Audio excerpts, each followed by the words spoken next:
Hey guys, this is Anita. Welcome back to my channel. Today's video is going to be my review of Cicero Trilogy by Robert Harris. This was a big hit for me this year. Initially, this wasn't even on my radar. Alan hosted read-along for this on his Discord. His plan was to host 4 read-alongs this year, 4 trilogies. Other 3 trilogies are fantasy trilogies. I was planning on joining them, but I hesitated to join this because I already have a huge list of series I am planning to read this year. I decided at the last minute to trust Alan and join this, and I'm so glad I took that decision because this became one of my favorite series this year. All 3 books, Imperium, Conspirata, or Lustrum if you are in UK, Conspirata if you are in US, I think, and Dictator, all 3 of them became 5-star reads for me. Before getting into what these books are about, I just want to say a disclaimer. This is not an objective review of these books, objective review of Roman history. I don't know Roman history to have objective view. I read Augustus by John Williams last year and then these books, that's all my knowledge. All my opinions on famous personalities like Caesar, Pompey, Cato, Cicero are based on how they are portrayed in these books. They're completely subjective. Now the disclaimer is out of the way, let's get back to what these books are about. This trilogy, set in 1st century BC, essentially covers the rise and fall of Cicero, covers all the major events during that time, but in Cicero's perspective. Actually, these are narrated by Tiro, Cicero's slave. Initially, Tiro belongs to Cicero's father, but Cicero takes him to his philosophy classes. Tiro takes down his notes, so he's kind of educated. He follows Cicero everywhere and takes down his meetings and his speeches. He's the one initially invented shorthand. He's the one who came up with ampersand, etc. for etc., which we still follow. That is really cool. Tiro was there with Cicero throughout his ups and downs. Their bond is definitely one of the highlights of this trilogy. Coming back to Cicero and Rome, Rome wasn't an empire then, it was still a republic. To be a Roman senator, one has to be an aristocrat, a nobleman, or have a military background. Cicero doesn't have them. He is born in a common family outside of Rome and he doesn't have any interest in joining military. Blood and death makes him queasy. So he marries a rich woman, Terentia, and becomes a senator, but still treated as an outsider. The first book, Imperium, starts with Cicero coming back to Rome after serving in Sicily as a treasurer. His first opportunity at popularity comes immediately after that. 2 Sicilians approaches him to file a case against then Sicily governor Verus. Verus is an aristocrat. He has support from all big senators, even consuls. Entire jury is set up of aristocrats. Actually, entire stage is set up for Cicero's failure. The first part of Imperium was about gathering evidence against Verus and presenting that case. It reads like a legal thriller. Actually, easily one of the best courtroom dramas I have ever read. It was brilliantly done. And the second part was focused on Cicero's rise to power, his fight to become consul. Consul is actually highest power one can achieve in Roman Republic. It's almost like prime minister of a country or a president wherever you are. I like the structure of each book, how each book is separated to 2 parts. Imperium, first book, Imperium, first part was focused on this Verus trial. It reads like a legal thriller. And second part is focused on Cicero's fight to rise in his political career. It reads like a political thriller. And the second book, Conspirata, first part is about Cicero's governance and the deals he has to make to pass laws and him uncovering Catilin's conspiracy. And the second part is Cicero adjusting to his life as a common man and also, I think, beginning of his fight with Claudius, or you can say beginning of his fall. Third book, Dictator, is about the destruction of republic and all the major events happened around that time. We see some major characters from that time throughout the series like Caesar, Pompey, Cato, Crassus, Claudius. I am not a big fan of Caesar in these books.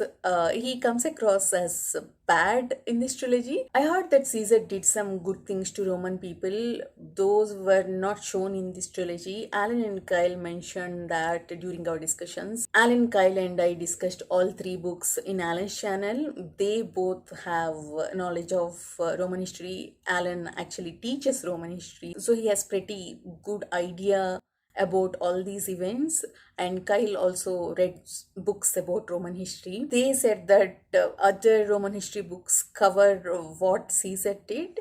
So maybe if I read those books, I will change my opinion. But my lack of Roman knowledge helped me here. I did not have any opinion on Caesar, so I read it like any political book. But if you read Roman history and if you are a big fan of Caesar, go into that knowing that Caesar comes across as a bad person in these books. He does some shady stuff for power. He attacks Rome itself for his ambition. He is behind riling up mob and destruction of Roman Republic. But he's very clever. He knows that Cicero is very valuable asset, and he tries so many times to recruit Cicero, but Cicero is too stubborn. I'll get to Cicero after talking about Pompey. Actually, out of triumvirate, that's what we call, right? Caesar, Crassus, and Pompey. I did not care for Crassus. I mean, I can see that he's greedy and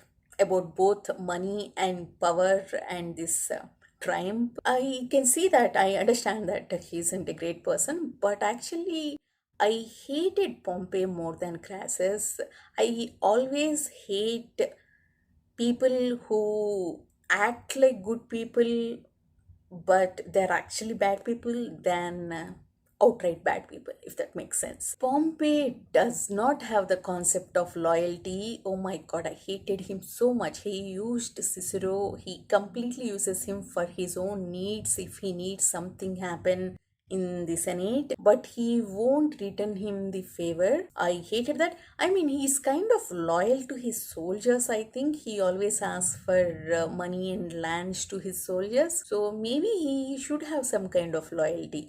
But he never repaid Cicero, even when Cicero needed him very badly.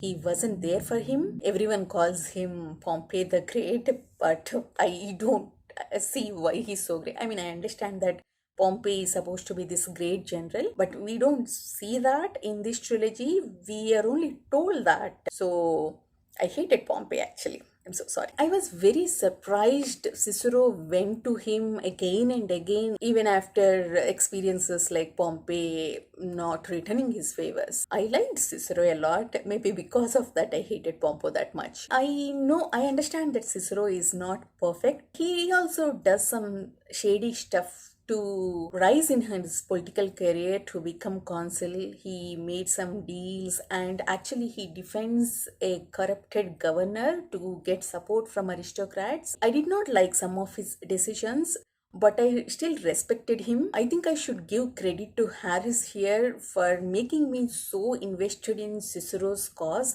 Cicero believed in something. His entire goal is to save Roman Republic. He actually let go of his governorship to pass the law and save the Republic. I respected that. He was willing to make that sacrifice. And though he is ambitious, he did not kill and try to destroy everyone on his path. And I loved Cicero's speeches. I heard that actually these are pretty close to actual Cicero speeches. I heard that these books are pretty close to actual events. I really like that. Another character I really liked is Cato. I don't completely agree with his philosophy. The man does not care about his survival. But I respected him for his integrity, maybe more than Cicero. Even Cicero compromised in fear of triumvirate, but Cato did not back down. He continued to fight even when he was alone. Huge respect for that. I also liked Terentia a lot. When Cicero thinks that everything was lost, Terentia was the one who pulls him back up and pushes him. She faces some tough circumstances. She had to face them alone when Cicero wasn't there in Rome. So when she made some decisions at the end, I understand that she made them for her survival, for her children's survival. I respect that. I don't hold any grudge against her. Actually, I really liked Harris gave voice to her, gave agency to her. All Roman politics is dominated with men actually. Women have no role in these books. Even then, Harris managed to give voice to Terentia. I really respect him for that. And I also like the bond between Cicero and Tullia. I would have happily read another couple of books about these characters, about these events. Actually, so much information packed in books 2 and 3, I sometimes got whiplashed with these events. First book, Imperium, we got many details. First part, we got so many details about the trial, and the second part, we got details of Cicero's political career. That's why I think Imperium is my favorite. I gave 5 stars to all three of them, but Imperium is my favorite. I think my next favorite is Dictator and then Conspirator. Alan and Kyle did not like Dictator. I mean, Kyle did not like it. I think Alan liked little less than first two books. It kind of makes sense. They know about all these events, so they want more details about these events. I did not mind that. I think my lack of Roman knowledge helped me here. There are so many things, major things happen in the third book. We only get glimpses when Cicero is around them, when things happen around Cicero. So I did not mind that, but I